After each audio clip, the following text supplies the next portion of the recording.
જોયેલું કે સમગ્ર વિશ્વની અંદર એક હિન્દુ ધર્મ એવો છે કે જેમણે અવતારવાદનો સ્વીકાર કરેલો છે. અવતારવાદનું વિશેષ નિરૂપણ એ વેદો ઉપનિષદોમાં નથી અથવા તો એ સ્મૃતિ ગ્રંથોમાં નથી. વેદો ઉપનિષદોની અંદર કોઈ અવતારો વિશેષ નથી. એની અંદર ભગવાનના પૃથ્વી ઉપર કોઈક ને કોઈક રૂપે આવે છે એવી વાતો જરૂર છે, પરંતુ જે પૃથ્વી પર જે 24 કે 9 કે જે 11 અવતારો થયા એ અવતારની કથાઓ એ ઉપનિષદોમાં નથી.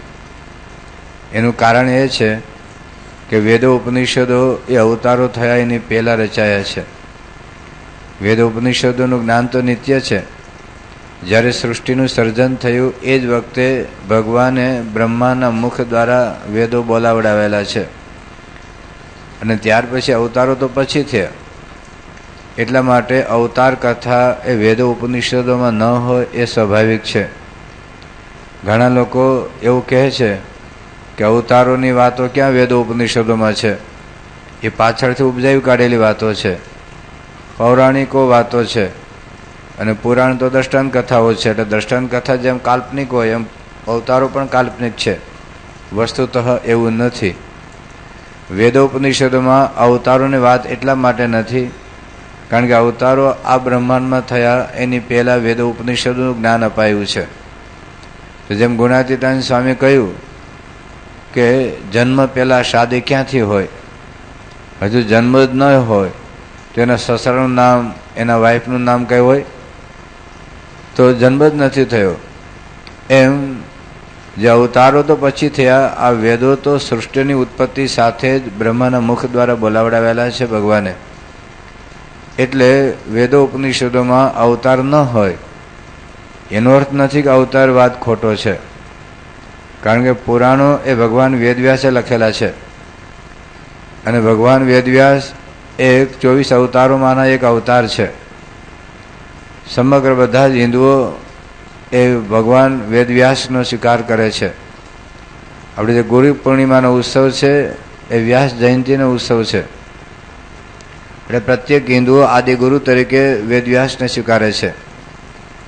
ભગવાન સ્વામિનારાયણે પણ વચરામૃતની અંદર ભગવાન વેદવ્યાસનો ખૂબ મહિમા કહેલો છે. પ્રથમનું 39મું વચરામૃત છે, વરતાલનું 18મું વચરામૃત છે, અને અંત્યના 10મા વચરામૃતની અંદર મહારાજે કેટલાક વેદાંતિઓને જે પ્રશ્ન પૂછેલા છે એ વેદાંતિઓને પ્રશ્ન પૂછીને પછી મહારાજ કહ્યું કે તમે અમારા પ્રશ્નો ઉત્તર વ્યાસજીના ગ્રંથોને આધારે આપો. તમારા કાલ્પનિક ગ્રંથો અમને માન્ય નથી, પણ વ્યાસજીનું પ્રમાણ એ સૌને કોઈને છે. આજે શંકરાચાર્ય, રામાનુજાચાર્ય, વલ્લભાચાર્ય, મધ્વાચાર્ય, નિંબાર્કાચાર્ય એ મહાબુદ્ધિશાળી એ આચાર્યો થયા. એ કોઈ અંધશ્રદ્ધામાં માનનારા કોઈ નહોતા. શંકરાચાર્ય તો કેટલા મહાબુદ્ધિશાળી હતા. બહુ નાનપણની ઉંમરે બધા શાસ્ત્રો ભણી લીધેલા. 16 વર્ષની ઉંમરે તેણે ભાષ્યો લખવાની શરૂઆત કરેલી. 32 વર્ષે પોતે ધામમાં ગયા, પણ 3 વખત આખા ભારતમાં વિચરણ કરીને 4 જગ્યાએ મઠ સ્થાપી દીધા.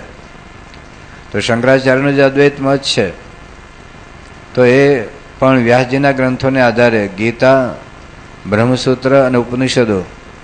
તો બ્રહ્મસૂત્ર એ વ્યાસજીની રચના છે. ગીતા પણ એ મહાભારત અંતર્ગત વ્યાસજીની રચના છે. તો શ્રીજી મહારાજે વચરામૃતમાં લખ્યું કે બધા જ આચાર્યોએ વ્યાસજીનું પ્રમાણ લીધું છે, અને વ્યાસજીના આધારે જ બધા ભાષ્ય ગ્રંથો લખેલા છે. એટલા માટે મહારાજ કહે છે કે અમને વ્યાસજીનું પ્રમાણ વિશેષ છે. કોઈ કાલ્પનિક કથા લખી હોય, કાલ્પનિક નવલકથા અથવા કાલ્પનિક કોઈ લેખ લખ્યા હોય તો એ અમને માન્ય નથી. અમને વ્યાસજીનું કોઈ પ્રમાણ, સબળ પ્રમાણ અમને ભણી બતાવો. શ્રીજી મહારાજ સંપ્રદાયની અંદર 8 મુખ્ય ગ્રંથો વધારે પ્રમાણભૂત ગણ્યા છે, અને એને વાંચવા ભણવાની આજ્ઞા પણ સંતોરી ભક્તોને કરી છે. તો જે 8 ગ્રંથો છે એમાં તમે જુઓ, એક તો વેદ છે. તો વેદોનું વિભાજન વ્યાસજીએ કરેલું છે, એટલે વ્યાસજીનો પણ વેદોમાં ખૂબ મહત્વનો ફાળો છે. ત્યાર પછી મહાભારતના 3 ગ્રંથો શ્રીજી મહારાજે વિશેષ માન્ય કર્યા છે. આખું મહાભારત જ માન્ય છે, પણ એમાં એક ગીતા છે, એક વિદુર નીતિ છે, અને વિષ્ણુ સહસ્ર નામ છે. આ 3 નાના નાના ચેપ્ટર છે એ ભગવાન સ્વામિનારાયણ વિશેષ પ્રમાણભૂત ગણ્યા છે, કારણ કે સાધનામાં ઉપયોગી છે. બીજું તો બધાય આખી મહાભારતના યુદ્ધની કથા છે. તો જેમ મેં ગઈકાલે કહ્યું એ પ્રમાણે ગાંધીજીએ જેમ મહાભારતની આખી કથા એ કાલ્પનિક ગણી છે, યુદ્ધ એ કાલ્પનિક ગણ્યું છે, એવું ભગવાન સ્વામિનારાયણ સ્વીકાર્યું નથી. ભગવાન સ્વામિનારાયણે મહાભારતના યુદ્ધને કે મહાભારતના પ્રત્યેક પાત્રને વાસ્તવિક ગણાવેલા છે. તો 4 ગ્રંથ થયા, એમાં એક ગ્રંથ વેદવ્યાસ, એ વેદ જેનું વિભાજન વ્યાસજીએ કર્યું. ત્યાર પછી મહાભારતના 3 ગ્રંથો ગીતા, વિષ્ણુ સહસ્રનામ અને વિદુર નીતિ. તો એ 4 ગ્રંથો થયા. 5મો ગ્રંથ છે ભાગવત. તો એ ભાગવતને પણ શ્રીજી મહારાજે વધારે પ્રમાણભૂત ગણ્યું છે. ત્યાર પછીનો ગ્રંથ છે વાસુદેવ મહાત્મ્ય. તો એ વાસુદેવ મહાત્મ્ય પણ એ સ્કંદ પુરાણની અંદર આવેલું છે. તો સ્કંદ પુરાણમાં આવેલું આ વાસુદેવ મહાત્મ્ય એ પણ ભગવાન વેદવ્યાસનું જ રચેલું છે. ત્યાર પછી એક યાજ્ઞવલ્ક્ય જે સ્મૃતિ છે, તો યાજ્ઞવલ્ક્ય સ્મૃતિ સિવાય બીજા બધા જ ગ્રંથો વ્યાસજીના બનાવેલા છે. તો ભગવાન સ્વામિનારાયણે આ વ્યાસજીનું પ્રમાણ વધારે આપેલું છે અને વ્યાસજી આ બધા પુરાણો રચના કરી છે. એટલે પુરાણોમાં ભલે અવતાર કથા લખી હોય પણ એ કાલ્પનિક નથી, એક વાસ્તવિકતા છે. આપણી બુદ્ધિમાં અત્યારે સમજાય નહીં. દાખલા તરીકે પુરાણોમાં લખ્યું હોય કે ભાઈ વિશ્વામિત્રે 60,000 વર્ષ તપ કર્યું, આપણે તો ગપ્પું જ માને કે 60,000 વર્ષની ઉંમર ક્યાંથી કાઢવી, ટાઢાપણના ગપ્પા જ લાગે એમ. પણ દાખલા તરીકે મચ્છર હોય, મચ્છરની તુલનામાં આપણું આયુષ્ય તેને માયનામાં જ ન આવે. મચ્છર હોય એ એના તમે દીકરાને કહે કે માણસ 100 વર્ષ જીવે, અને કે ગપ્પા ના મારે, 100 વર્ષ તો જીવતા હોય. મચ્છરની દ્રષ્ટિમાં આપણું આયુષ્ય કેટલું મોટું ગણાય. એ બધા કુટુંબ ભેગું થાય, મચ્છરની રાણી, એની પત્ની, મચ્છર ને મચ્છરનો દીકરો ને દીકરીને હાળો હાળી જમાઈ ભેગા થાય અને ઘર સભા કરતા હોય મચ્છર, અને પછી આપણે મનુષ્યની વાતો કરે તો એને ટાઢાપણ ગપ્પું જ મનાય ને. એને ગપ્પું જ મનાય કે 100 વર્ષ, એને તો 1,00,000 વર્ષ જેવું લાગે. પણ એક વાસ્તવિકતા છે. જેમ દાખલા તરીકે અહીંયા આપણો જે દિવસ છે, પૃથ્વી પરનો દિવસ અને બીજા ગ્રહ પરનો દિવસ જુદો જુદો છે. આપણે ધારો કે 365 દિવસનો એક વર્ષ છે, તો બીજા ગ્રહોની અંદર આપણા કેટલા વર્ષ પછી એક દિવસ આવે છે એમનો. કારણ કે જેમ જેમ તમે સૂર્યથી દૂર જતા જાઓ તેમ તેમ એ દિવસ અને વર્ષની આખી ગણતરી જુદી થઈ જાય. આ પૃથ્વી ઉપરનું તમારું વજન અને ચંદ્ર ઉપરનું તમારું વજન એક સરખું નથી. અહીંથી તમે જાઓ ચંદ્ર ઉપર તમારું વજન માપવા જાઓ, ત્યાં તમારું જ વજન ત્યાં જુદું આવે. તો કે અહીંયા તમારું વજન જુદું હોય, ચંદ્ર પરનું વજન જુદું, કે ગપ્પું છે? એ સાપેક્ષ વાત છે. એમ જુદા જુદા યુગની અંદર ભગવાન સ્વામિનારાયણ વચરામૃતમાં વાત કરી કે સતયુગની અંદર લાખો વર્ષનું આયુષ્ય હતું. ત્યાર પછી ધીરે ધીરે ઓછું આયુષ્ય થતું ગયું. એ ભગવાન એ રામચંદ્ર ભગવાનનું કંઈક 10,000 કે 11,000 વર્ષ સુધી એમણે રાજ્ય કર્યું છે. આપણને ટાટાપના ગપ્પા જ લાગે, પણ એ યુગ પ્રમાણે આયુષ્ય જુદા જુદા હતા.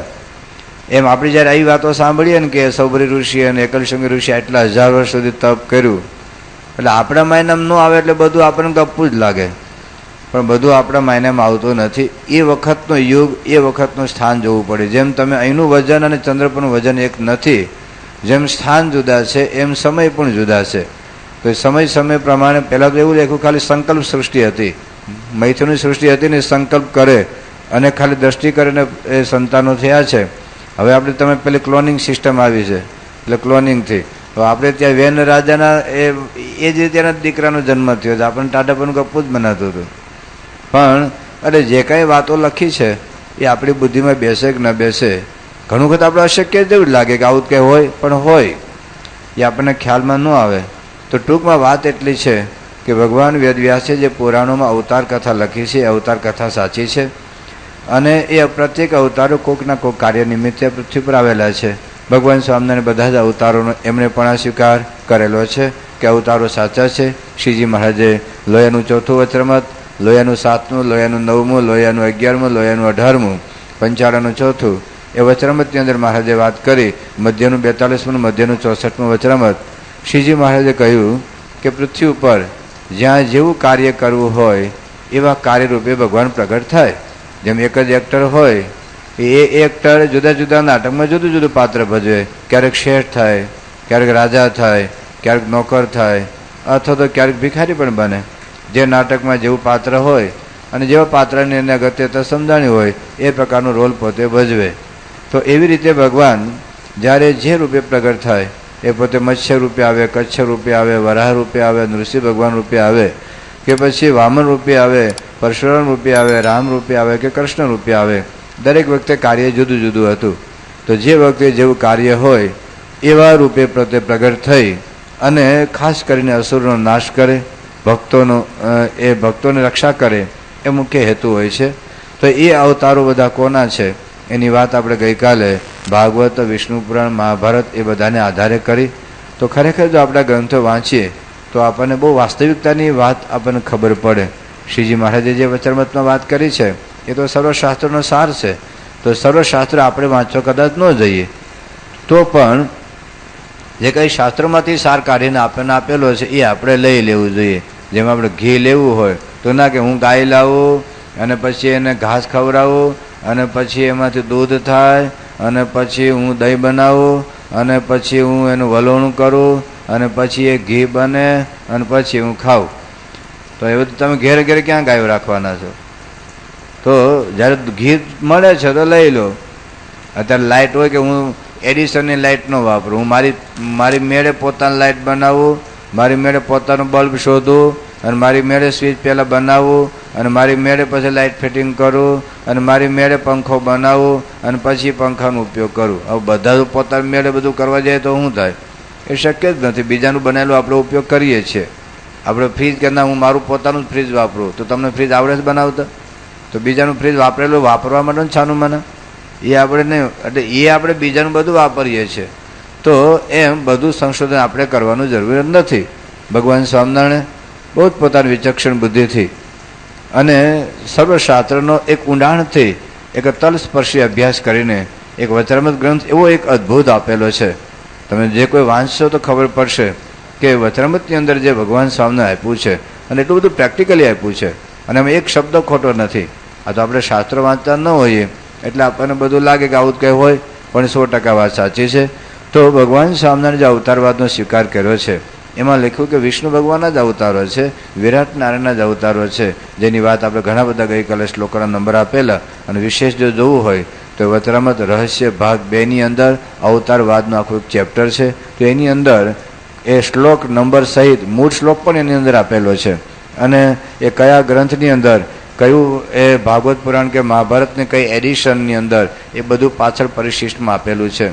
એટલે આમાં કશું કાલ્પનિક નથી, કોઈ ગૌમુખીની વાત કે ખિસ્સાની વાત નથી, અથવા કોઈ સ્વપ્ન આવી ગયું હોય અને આ બધી વાતો કરી છે એવી વાત નથી. નક્કર પ્રમાણ છે, એમાં નક્કર પ્રમાણ છે. તો આવું જ્યારે ભગવાન સ્વામિનારાયણ એટલું બધું અદ્ભુત સંશોધન કરીને જ્યારે આપણને એક સાચી વાત સમજાવી છે તો એ સમજવાનો 100% પ્રયત્ન કરવો. પછી આપણે જેને માનતા હોય તમારી ઈચ્છાની વાત છે, પણ એક વસ્તુસ્થિતિ તો સમજવાનો પ્રયત્ન કરવો જોઈએ. જેમ મેં ગઈકાલે વાત કરેલી કે શ્રી કૃષ્ણ ભગવાને ગીતામાં કહ્યું છે 4થો અધ્યાય, 7મો અધ્યાય, 9મો અધ્યાય વાંચો કે મોટા ભાગના લોકો એ દેવતાઓની પૂજા કરતા હોય, દેવી અને દેવતાની પૂજા કરતા, કારણ કે તાત્કાલિક ફળ આપણને જોઈએ છે.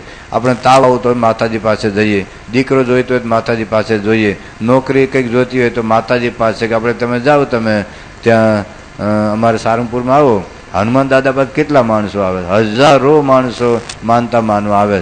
પણ એને કોઈને મોક્ષની પડ્યું હોય કે મારો કામ ટળે, ક્રોધ ટળે, મારો લોભ ટળે, મારી ઈર્ષા ટળે, મારી વાસના બળે, કોઈ ભગવાન પાસે કશું માગતા નથી. તમે જોજો મુંબઈમાં જજો જી, ત્યાં સિદ્ધિવિનાયકનું મંદિર છે, જોયું છે કોઈ? દર મંગળવારે હજારો માણસોની લાઈન લાગે, 3-3, 4-4 કલાક સુધી એ લોકો લાઈનમાં ઊભા રહે. શું છે?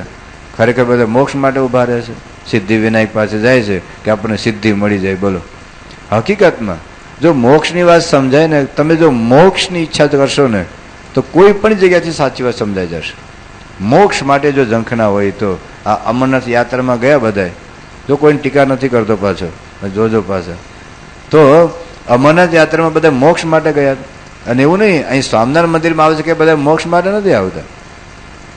સ્વામિનારાયણ મંદિરમાં પણ જેટલા આવે છે તો કંઈ નહીં કે આપણે કંઈક શું કે સારું જ છે, થિયેટરમાં જાય એના કરતાં ભગવાનના કોઈ પણ મંદિરમાં જાય તો સારું છે. કોઈ પણ લૌકિક કામના પહેલાં તો રહે જ, પહેલાં તો લૌકિક કામના રહેવાની જ. આપણે કાંઈ આમ એ જન્મજાત વૈરાગી નથી, એટલે અમે પણ નથી અને તમે પણ કદાચ ન હો. તો શરૂઆતમાં તો એવું જ હોય, જેમ નાનો બાળક હોય અને સ્કૂલમાં મોકલવા જવાનું તો પહેલાં તો ચોકલેટ આપવી જ પડે. તમે પહેલાં નર્સરી સ્કૂલમાં જાઓ ને તો કેટલી બધી ચોકલેટ આપે, ત્યારે ત્યાં રમાડે, રમકડા આપે, બધું જ આપે. 50% વધારે ત્યાં રમાડે અને ખવડાવે અને પીવડાવે. થોડું ABCD એમ કરતા શીખવાડે, હાવ નાની પેલી નર્સરી સ્કૂલમાં હોય. પણ પછી કોલેજમાં ગયા પછી ન હોય કે કોલેજમાં લે તું ચોકલેટ ખા, એ કોલેજમાં ચોકલેટ ના આપે. ત્યાં તો પછી તેની મેળે પછી ભણવાનું હોય. નાનો છોકરો ચાલતો હોય ત્યારે પેલી બાબા ગાડી હોય આગળ ટકાવીને, પછી એના બાપને બાબા ગાડી ન અપાય કે એટલે તું ટેકે ટેકે હાલે. તો એ ચાલતો થઈ પહેલાં ચાલતા શીખવા માટે તો જરૂર છે, ટેકો જ છે. આપણને ધાકે અત્યંત દુઃખ હોય અને ભગવાન પાસે આવો તો ભગવાન આપણને મદદ કરે. મેં પહેલાં વાત કરી હતી કે પ્રોફેસર વિલિયમ્સ છે, અમેરિકાના એક પ્રોફેસર છે, એને સ્વામિનારાયણ સંપ્રદાય વિશે એક થીસીસ લખી છે, new phase of Hinduism. Actually એક ગુરુ શિષ્ય સંબંધ ઉપર એક લેખ PhD કરવા માટે આવેલા. તો ત્યાં પહેલાં મદ્રાસમાં અથવા કે બંગાળની અંદર કોઈને ભાઈને મળેલા હશે. એની વાત કરી, જો તમારે જીવંત ગુરુ શિષ્યનો સંબંધ જોવો હોય, ભલે હિન્દુ ધર્મમાં ગુરુ શિષ્યની વાતો લખેલી છે, પણ આજે આ યુગની અંદર જીવંત ગુરુ એટલે શું ને શિષ્ય વચ્ચેનો કેવો સંબંધ હોય તો આ બોચાસણવાસી અક્ષરપુરુષ સંસ્થામાં તમે જાઓ. અને પછી આપણો એને કોન્ટેક્ટ કરેલો અને આપણા સંપર્કમાં ખૂબ પોતે રહેલા. અને ન્યૂ ફેઝ ઓફ હિન્દુઇઝમ એ નામનું એને પુસ્તક પોતાની જે PhDની થીસીસ એમાં લખેલી છે. એ વખતે જ્યારે સ્વામીને મળેલા ત્યાં પ્રમુખ સ્વામી મહારાજને એનું જીવન આખું જોયું. બધા હરિભક્તો સંતોને જે સ્વામી દરરોજ કેટલા બધા મળતા હોય, હરિભક્તો સાથે કલાકો સુધીના પ્રોબ્લેમ્સ, એની મુશ્કેલી માટે સ્વામી સમય કાઢતા હોય. દીકરાના પ્રશ્નો હોય, ધંધાનો પ્રશ્ન હોય, કંઈક તકલીફ હોય તો એના માટે સ્વામી ઘણા કલાકો સુધી બેસતા હોય. તો પહેલાં એ પ્રમુખ સ્વામીને પ્રશ્ન પૂછ્યો કે સ્વામી, તમે તો ત્યાગી છો, ત્યાગી થયા પછી તમે આ સંસારીની ચિંતા શું કામ કરો? સંસારના ઘરના પ્રોબ્લેમ કેટલા. એક વખત સ્વામી ત્યાં લંડનમાં હતા તો શાળા બનાવીને ઝઘડો હતો. હવે શાળા બનાવીને ઝઘડો હતો ને બે મારાવાળા એવા આમ લઠ્ઠે ચડેલા ને તો સ્વામી 6 કલાક બગાડ્યા. પહેલાં હાડારે બેસે અડધો કલાક એને સમજાવે, પછી એના પેલો બનીવારે બેસે એને સમજાવે, તો પછી બેન ભેગા કરે, વળી પાછો ઝઘડો થાય, પછી આને સમજાવે, આમને સમજાવે. તો 2 દિવસને 3 દિવસમાં 6 કલાક બેઠા. સંતો કંટાળી, બાપા મૂકો ને માથાકૂટ લપ આવે. સ્વામી કે આ કુટુંબ આપણું કહેવાય ને, ભલે સ્વભાવ છે પણ બે સત્સંગી છે, આપણું કુટુંબ કહેવાય ને. એના ઘરમાં ઝઘડા થાય, ક્લેશ થાય તો આપણી જવાબદારી છે. જેમ મા બાપ હોય, પોતાના 2 દીકરા ઝઘડતા હોય, 2 પોતાના જ દીકરા છે, તેનું સમાધાન થાય મા બાપની ઈચ્છા હોય. મા બાપની ઈચ્છા એવી હોય કે ગમે તેમ કરીને 2 ભાઈ હંપીને રહે તો સારું. તો એમ સ્વામી કલાકો સુધી બેસે. ઘણી વખત ઘરમાં સાસુને ઝઘડા થયા સ્વામીને ખબર પડે ને તો બાપ દીકરાને બોલાવે અને બાપને કહે તમારી દીકરી, તમારી પત્નીને એવું કહેવાનું કે પોતાની દીકરી હોય તો કેવી રીતે વર્તે. પછી દીકરાને સમજાવે કે તારા પત્નીને એવું કહેવાનું કે તારી એની સગી બા હોય તો કેવી રીતે વર્તે. જો મા દીકરી જેવો સંબંધ રાખે ઘરમાં તો ક્યાં પ્રશ્ન છે. તો આવું સ્વામી બહુ સમજાવે. સ્વામીનો આદર્શ એવો કે ધીરે ધીરે આપણા ઘરમાં ક્લેશ, કંકાસ બધું ઓછું થાય. અને થાય જો સત્પુરુષ સાથે જો દ્રષ્ટિ રાખે, ભલે એક દિવસમાં ન થાય પણ ધીરે ધીરે એ થાય ખરું. તો એને પ્રમુખ સ્વામીને પ્રશ્ન પૂછ્યો કે સ્વામી, તમે તો સંસારનો ત્યાગ કરીને તમે તો જંગલમાં કે ગિરનારમાં ગમે ત્યાં રહો, પણ આ હરિભક્તોની માથાકૂટમાં તમે શું કામ પડો છો? તો સ્વામીએ કહ્યું કે હરિભક્તોની માથાકૂટમાં પડીને અમારે એને કંઈ સંસારમાં ડૂબાડવા નથી, સંસારમાં ડૂબાડવા નથી. પણ જ્યાં સુધી હરિભક્તને પોતાના દીકરાનો પ્રશ્ન હોય, દીકરીનો પ્રશ્ન હોય અને જ્યાં સુધી એનો સંસારનો પ્રશ્ન હોય ત્યાં સુધી એને અધ્યાત્મની વાતો ગમે એટલી કરો ને એને ઉતરે જ નહીં. કારણ કે એના મનમાં અહીંયા બેઠો હોય, દીકરો ધારે કે નાપાસ થયો હોય તો એને એ ચિંતા હોય કે પાંજરાપોળમાં મૂકવા જવું, એ પ્રશ્ન હોય. દીકરી ઘેર પાછી આવે તો શું પ્રશ્ન થાય? ગઈકાલે ખેરાલુના ભાઈ આવ્યા તમારી પાસે, હવે એટલા બધાના પ્રોબ્લેમ છે ઘરના. આપણને લાગે પોતે સત્સંગ, એ છોકરાને બહુ સત્સંગ નથી, છોકરાને સત્સંગ નથી એટલે એટલા બધા પ્રોબ્લેમ છે બધા. એ આમ કંટાળી ગયેલા, એમ થાય કે હું આપઘાત કરું, પણ હવે શિક્ષાપત્રી મહારાજે લખ્યું છે કે આપઘાત ન કરો. એટલે ગમે તે 2-3 દિવસ ત્યાં મંદિરમાં જઈને થોડીક રાહત અનુભવું છું. 24 કે 25 વર્ષનો છોકરો છે, એને સત્સંગ નથી અને કેટલા લાખ રૂપિયા દેવું થઈ ગયેલું. બિચારે પોતાના ઘરના વેચીને બધું દેવું પૂરું કર્યું, પણ છોકરો માનવા તૈયાર નથી. મેં કીધું છોકરાને અહીં તમે લાવો અથવા સ્વામી પાસે લઈ જાઓ. પણ હવે આવાના પ્રોબ્લેમ હોય ત્યાં સુધી એને ગમે એટલી અધ્યાત્મની તમે વાતો કરો તો અધ્યાત્મની વાતો ઉતરેવી નથી. તો પ્રમુખ સાહેબ મહારાજ કહ્યું કે જે ગ્રહસ્થ હરિભક્તો હોય અને ધંધાના પ્રશ્નો હોય, સમાજના એટલા બધા વિચિત્ર બધી ઘટનાઓ ચાલતી હોય છે, તો એની અંદર આ રાહત આપે. એ રાહત આપીને ધીરે ધીરે પછી એમાં જે કંઈ એમાં કંઈ દૂષણ હોય, કુટેવ હોય, કંઈ વ્યસન હોય કે ક્રોધ હોય, લોભ હોય તો ધીરે ધીરે સ્વામી પોતે છોડાવતા હોય છે. તો મૂળ વાત એટલી આપણે સમજીએ કે ભગવાનને જે સંત છે એને બીજું કોઈ સ્વાર્થ જોતો નથી. તો ભગવાન સ્વામિનારાયણે પણ જે કંઈ વચરામૃતમાં વાતો કરી છે અથવા તો જે કંઈ આપણે અવતારવાદની જે વાતો કરી છે એ 100% સાચી છે. તો એ અવતારો છે વિષ્ણુ ભગવાન અવતારો છે અને વિરાટ નારાયણના અવતારો છે, પણ વિષ્ણુ અને વિરાટ કરતાં પણ કોઈક પર તત્વ છે એની વાત ગઈકાલે આપણે ઘણી બધી કરી. ભાગવતની અંદર કે વાસુદેવ મહાત્મ્યમની અંદર અથવા મહાભારતના ઘણા બધામાં 40 કે 50 શ્લોકો તમે એક્ઝેક્ટ વાંચી જોજો તો તમને ખબર પડશે કે આ કોઈ કાલ્પનિક વાતો નથી. પણ મૂળ વાત આપણે એ કરતા હતા કે જો મોક્ષની વાત સમજાય ને તમને તો સાચી વાત તમે ગમે ત્યાંથી પકડાઈ જશે.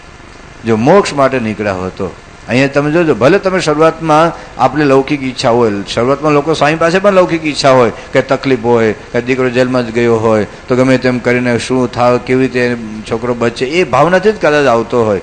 પણ સ્વામી એને મદદ કરે, એને મદદરૂપ થાય અને એમ લાગે ચાલો સ્વામી અમારી જિંદગી બચાવી અથવા સ્વામી અમને મુશ્કેલીમાંથી બહાર કાઢ્યો અને સ્વામી વિશે હેત થાય અને હેત થયા પછી ધીરે ધીરે ધીરે ધીરે એ બહાર નીકળી જાય.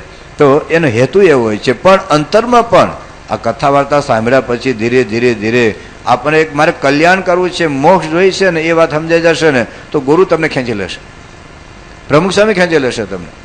તમે ગમે ત્યાં હશો ત્યાંથી તમને એ પકડી લેશે, કારણ કે એની ઈચ્છા જે છે કે આનંદ જીવો આ ભગવાનને માર્ગે વળે, આત્માનું કલ્યાણ કરે, એની શુદ્ધ ભાવના છે. એટલે હવે આપણે શું કરવાનું? તમે ભગવાન સામેની વાત સમજાય ન સમજાય, કદાચ સર્વોપરીપણાની વાતો પકડાય ન પકડાય, પણ મારે મોક્ષ જોઈએ છે બસ એ નક્કી કરો. મારે મારા સ્વભાવ ટાળવા છે એ નક્કી કરો. મારે જિંદગીમાં કંઈક આધ્યાત્મિક દિવ્યતાનો અનુભવ કરવો છે એ નક્કી કરો. જો એ નક્કી કરશો ને તો ખરેખર, અને તમે જે ભગવાન માનતા હો એને તમે સ્તુતિ કરો, સાચું હોય મને સમજાવો, બસ. આપણને તો ખબર નથી, મને ખબર નથી, તમને ખબર નથી, એને બધી જ ખબર છે. એને તો બધી જ ખબર છે. જે કોઈ સાચી વાત સમજાઈ જશે. આપણે ત્યાં અમદાવાદના એક ખુશાલ કાકા હતા, એ વર્ષોથી અમદાવાદથી ચાલતા ડાકોર જાય, દર પૂનમે ડાકોર જાય, વર્ષોથી જતા હતા. હવે એક વખત એવું બન્યું અને શુદ્ધ ભાવનાથી ફ્રૂટનો ટોપલો લઈ અને ચાલતા અમદાવાદથી ડાકોર જતા હતા દર પૂનમે. એક વખત ડાકોરની અંદર રણછોડરાયે દર્શન દીધા અને ખુશાલ કાકાને બોલ તારે શું જોઈએ છે? કે ભગવાન મારી પાસે બધું જ છે, મારા લૌકિક કોઈ કામના જોતી નથી, મારી પાસે બધું જ છે, હું મોક્ષ માટે દાખલો કરું છું તો મને મોક્ષ આપો. એ વખતે રણછોડરાયે સ્પષ્ટ દર્શન દઈને કીધું કે તારે જો મોક્ષ જોઈતો હોય તો એ યોગીજી મહારાજ આ પૃથ્વી પર એવા સંત વિચરે છે તો યોગીજી મહારાજ પાસે જા. હવે અમદાવાદમાં રહેતા હતા છતાં યોગીજી મહારાજ શું કોણ એને ખબર જ નહોતી, કંઈ નહીં. અને પછી તપાસ કરતા ખરું પડી કે સ્વામિનારાયણ સંપ્રદાયમાં બોચા છે ને અક્ષરપુર સંસ્થામાં યોગીજી મહારાજ જેવા સંત છે. અને તપાસ કરતા કરતા યોગીજી મહારાજ પાસે આવ્યા અને યોગી બાપાનું એવું દિવ્ય વ્યક્તિત્વ એમાં ખેંચાયા, આકર્ષાયા. પછી દર પૂનમે પછી ત્યાં ડાકોર જતા બંધ થઈ ગયા અને યોગીજી મહારાજ પાસે ગમે તે જગ્યાએ ભારતમાં યોગીજી મહારાજ હોય તો દર પૂનમે આવે. પછી યોગીજી મહારાજ ધામમાં ગયા, પછી પ્રમુખ સાહેબ મહારાજ પાસે દર પૂનમે આવતા. મેં એમના દર્શન કરેલા છે, જ્યારે ત્યાં સારંગપુર આવો તો ફ્રૂટનો ટોપલો લઈને આવતા અને એને જ મને બધી વાત કરી. મેં એને પૂછેલું પણ ખરું કે તમને સ્વામિનારાયણ સત્સંગ કેવી રીતે થયો, તો એને આ વાત કરી. આ કોઈ ચમત્કાર બતાવવાની વાત નથી કરતો, હકીકત છે, હકીકત છે. અને મેં જોયેલા દર પૂનમે સારંગપુરમાં તો પ્રમુખ સાહેબ ગમે તે જગ્યાએ ગુજરાતમાં હોય તો ફ્રૂટનો ટોપલો લઈને જતા. જો એને મોક્ષની ઝંખના હતી ને તો એને વાત પકડાઈ ગઈ. બીજા એક ભાઈ હતા, પંજાબના હતા અને લાખોપતિ, પોતાની રાઈસ મિલ હતી અને ભગવાન ભજવા માટે ત્યાંથી નીકળી ગયા અને ફરતા ફરતા સોમનાથમાં આવ્યા. સોમનાથની બાજુમાં ભાલકા તીર્થ છે, ત્યાં એ શંકર ભગવાનનું મહાદેવનું મંદિર છે. તો ત્યાં આવી અને બહુ સાદાઈથી પવિત્રતાથી જીવન જીવતા અને સવારે 3 વાગે ઉઠીને સ્નાન વિધિ કરીને શંકર ભગવાનને બેલીપત્ર દરરોજ ચડાવે, દરરોજ બેલીપત્ર ચડાવે. તો 3 કલાક સુધી ઓમ નમઃ શિવાય ઓમ નમઃ શિવાય બેલીપત્ર ચડાવે. એમાં 2-2.5 વર્ષ આ રીતે સાધના કરી અને શંકર ભગવાન પ્રસન્ન થયા અને પૂછ્યું બોલ તારે શું જોઈએ છે? કે ભગવાન મારી પાસે બધું હતું, હું લાખોપતિ છું, મારા રાઈસ મિલ છે, 2 દીકરા છે, મારા પત્ની છે, પણ મોક્ષ માટે નીકળ્યો છું, કોઈને કીધા વગર હું નીકળી ગયો છું અને મારે મોક્ષ જોઈએ છે. હવે તો પંજાબથી આવેલા પોતે શીખ ભાઈ હતા. તો સ્વામીને એને પૂછ્યું કે મારે આ મોક્ષ માટે હું નીકળ્યો છું, એટલે એને શંકર ભગવાનને પૂછ્યું. તો તો શંકર ભગવાન કહે જો તારે મોક્ષ જોઈતો હોય તો અત્યારે પૃથ્વી ઉપર એવા એક સંત પ્રમુખ સાહેબ મહારાજ વિચરે છે, એની પાસે તું જા. હવે તો પંજાબથી આવેલો, પંજાબમાં તો સામનાનું કોઈ નામ જ નથી. અને તો ચાલતો ચાલતો સીધો ત્યાં ભાલકા તીર્થમાં, ભાલકા તીર્થ તો અંદર બાજુ આવેલું છે સોમનાથની આ બાજુ ત્યાં. હવે એને તો કંઈ ખબર નહીં, સામના સંપ્રદાય શું છે કંઈ ખબર નહીં, તો પ્રમુખ સાહેબ નામ ક્યાંથી ખબર હોય. તો ઘણા બધા ત્યાં બધા આપણે બધા ગુજરાતના ભાઈઓ ત્યાં દર્શન કરવા આવે તો પૂછે કે પ્રમુખ સ્વામી કોણ છે, પ્રમુખ સ્વામી કોણ છે. પછી એમ કરતાં ખબર પડે કે પાછળ સ્વામી આવે છે સામના સંપ્રદાયના હશે. પછી એમ કરતાં કોઈક સત્સંગી કંઈક ભટકાઈ ગયા હશે કે પ્રમુખ સ્વામી કોણ છે ને ક્યાં છે. એ વખતે પ્રમુખ સાહેબ મારે ત્યાં ગઢડામાં બિરાજમાન હતા કે પ્રમુખ સ્વામી ત્યાં ગઢડામાં છે. તો બધી એડ્રેસ લઈ એમ કરતાં બધા ગઢડા પહોંચ્યા. ગઢડાની અંદર પ્રમુખ સ્વામીના દર્શન કર્યા અને ત્યાં સ્થિર થઈ ગયા. વર્ષો સુધી ત્યાં એ ગઢડામાં રહેલા. ત્યાં મંદિરમાં સાફ કર્યા કરે, શાકભાજી તો સુધાર્યા કરે. એની સાથે વ્યક્તિગત મેં બેસીને બધું પૂછેલું છે. લાખોપતિ હતા અને કે મારા દીકરાનું નામ બદનામ બોલતો નથી, બાકી તમે ઘેર કોઈ જાણ કરશો, બસ મને અહીંયા તૃપ્તિ છે. અને આપણા ગઢડા મંદિરમાં જ સેવા કરતાં કરતાં થોડાક વર્ષો પહેલાં એ ધામમાં ગયા. તો આવા તો સેંકડો પ્રસંગો છે, સેંકડો પ્રસંગો છે. જો ખરેખર મોક્ષ માટેની ઝંખના હશે ને તો તમે ગમે તેને માનતા હશો, ગમે તે માનો એને તમે પ્રાર્થના કરો, ગમે તેને માનતા હો. તમે માતાજીને માનતા હો, રામ ભગવાન, ગણેશ બાપા, ગમે તે. હું એક વાત હું ખોડિયાર માતાને જ માનતો હતો. ખોડિયાર માતા કુળદેવી અને કૃષ્ણ ભગવાન ઈષ્ટદેવ હતા. છાત્રાલયમાં રહેતો હતો, ખોડિયાર માતાને જ પૂજા કરતો હતો. મને કીધું હતું કે તમે ખોડિયાર માતાની પૂજા છોડી દો તો હું છાત્રાલય મૂકી દે. હું છાત્રાલય મૂકી દે પણ ખોડિયાર માતા ન મૂકત. પણ જો ધીરે ધીરે એક વાત સમજાઈ ગઈ તો કશું કંઈ દ્રોહ થતો નથી. કોઈ ખોટી વાત તમે પ્રાથમિક શાળામાંથી હાઈસ્કૂલમાં આવો તમે કંઈ ખોટું છે? હાઈસ્કૂલમાંથી તમે કોલેજમાં આવો તો કંઈ ખોટું છે? એમાં કે પ્રાથમિક શાળાના શિક્ષકો એ બધું દુઃખી થઈ જાય કે તું મને છોડીને હાઈસ્કૂલમાં કેમ ગયો? અરે રાજી થાય. પ્રાથમિક શાળાના શિક્ષકો રાજી થાય તમે હાઈસ્કૂલમાં જાઓ તો. હાઈસ્કૂલમાંથી તમે જો કોલેજમાં જાઓ તો હાઈસ્કૂલના શિક્ષકો છોડવા જ પડે. તો એમ જેમ જેમ આગળની ભૂમિકા છે, આમાં કશું ખોટું નથી હોતું. પણ કદાચ ન સમજાય તો વાંધો નહીં. પણ એક વાત નક્કી છે, જો મોક્ષની ઈચ્છા હશે ને તો આ બધી વાત સમજાશે, નહીં તો અવળું જ પડશે. નહીં તો એવડું જ પડશે કે તમે તમારા સંપ્રદાયનો પ્રચાર કરો છો ખોટા ચમત્કારના પ્રસંગો કહીને. તમારે બધાને સામનાણીયા બનાવી દેવા છે. કંઈ સામનાણી બનાવી દેવા નથી. અને બનાવી દેવાય તો અમારું તો હેતુ છે, અમારું કાપડ છે, કાપડનો ધંધો છે, લેવું એટલો અમે તો વેચીએ જ ખરા ને. અમે કાપડના વખાણ ન કરીએ. તમારે લેવું ન લેવું તમારી ઈચ્છાની વાત. અમે કાપડની દુકાન માંડી હોય તો કાપડની દુકાનમાં અમે કંઈ બટેટા વખાણ કરીએ? ધારો કે અમે કાપડની દુકાન હોય તો કાપડની દુકાનમાં કાપડના જ વખાણ હોય કે તમે ના તમે બટેટા બહુ સારા, પણ બટેટા તારી દુકાનમાં છે જ નહીં. મારી દુકાનમાં તો કાપડના વખાણ કરવા પડે કે નહીં? તમે ટમેટા તો ટમેટાના વખાણ કરો, બટેટા હોય તો બટેટાના વખાણ કરો કે નહીં? એમ અમે કાપડ લઈને બેઠા છીએ. અમારા ભગવાન સામે વાતો તો કરવાના જ ને. તમે લો ન લો તમારી ઈચ્છાની વાત છે. તમે સ્વીકારો ન સ્વીકારો તમારી ઈચ્છાની વાત. કંઈ કોઈ કમ્પલસરી નથી, કોઈ ફોર્સ નથી, કોઈ દબાણ નથી. પણ એક વાત શાસ્ત્રોક્ત છે એટલું સ્વીકારી લો. ભગવાન સ્વામિનારાયણ જે કંઈ વાત કરી છે 100% શાસ્ત્રોક્ત છે. કશું જ એમાં ગપ્પું નથી. તમે જો ઊંડાણમાં ઉતરશો ને તો બધી વાત સમજાઈ જશે. કશું તમને નવું નહીં લાગે, અથવા તો કંઈ ખોટું છે, ધતિંગ છે, એવું કંઈ નહીં લાગે. પણ ગઈકાલે આપણે બધી વાતો કરેલી, પણ મૂળ શું છે? આપણે શાસ્ત્રો વાંચતા નથી. જેમ પેલા ગાય રૂપે જ્યારે પૃથ્વી જ્યારે વિષ્ણુ ભગવાને કહ્યું કે ભવતો યત પરમ તત્વમ તન ન જાનાતે કશ્ચન. હે ભગવાન, વિષ્ણુ ભગવાન કહે છે કે તમારાથી જે પર તત્વ છે ને કોઈ જાણતું નથી. ભવતો યત પરમ તત્વમ તન ન જાનાતે કશ્ચન. કોઈ જાણતું નથી.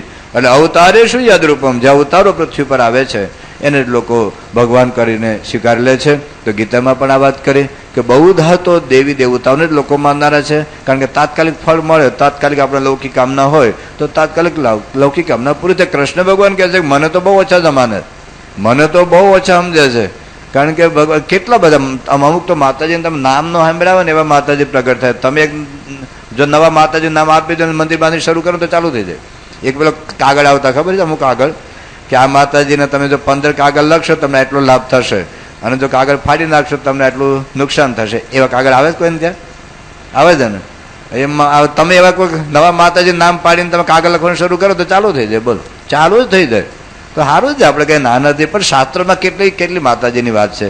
શાસ્ત્રોમાં તો જે દુર્ગા માતા છે, અંબિકા માતા છે, એ વાત સાચી છે, 100% વાત છે. પણ પછી તો બધું ચાલ્યા કરે. ચાલે તો આપણે નાઈ નથી. તમે ભારત માતાનું મંદિર છે, જોયું છે? ભારત માતાની મૂર્તિ છે, લો મૂર્તિ છે, તો એને માનતા ધરાવતા હશે, થાળે ધરાવતા હશે, ચાલે. તો એમાં કંઈ વાંધો નથી. તમે ગંગા માતા છે, ગંગા તો નદી છે. હવે તમે શિક્ષાપત્રી જે ગ્રંથ છે કે નહીં, તો લોકો શિક્ષાપત્રીને માતા બનાવી દે, એટલે એની ભવિષ્ય મૂર્તિ પધરાવશે. લો તમે ગીતા માતાનું મંદિર છે કે નહીં, તો ગીતાની એક મૂર્તિ થઈ ગઈ. તો લોકો તો માને ગીતા તો ગ્રંથ છે, શિક્ષાપત્રી ગ્રંથ છે. ભવિષ્યમાં શિક્ષાપત્રી લોકો માતા માનશે, થાળ ધરાવશે, આરતી ઉતારશે કે શિક્ષાપત્રી માતા. શિક્ષાપત્રી કઈ માતા છે? એ તો ગ્રંથ છે, એક પુસ્તક છે. પણ લોકોને એક શ્રદ્ધા છે, તો ચાલે. કઈ હું તો સારું જ છે, કઈ ખોટું નથી. તમે એક્ટરને માનો, એક્ટ્રેસને માનો, કે તમે ક્રિકેટરોને માનો, એના કરતાં તમારે જેમાં શ્રદ્ધા હોય તો જે કોઈ તમારે નવું નામ પાડીને આપજો ને. ભગવાન તો નામ હજારો છે, લાખો ને કરોડો નામ છે. તમે જે નામે ભરશો, કંઈક તમે દિવ્યતામાં માનો, બસ. તમે જેમાં માનો. કદાચ તમે નવું નામ ઊભો કરીને તમારા વાઈફનું નામ હોય, કે દીકરીનું નામ હોય, કે હાડીનું નામ હોય, ગમે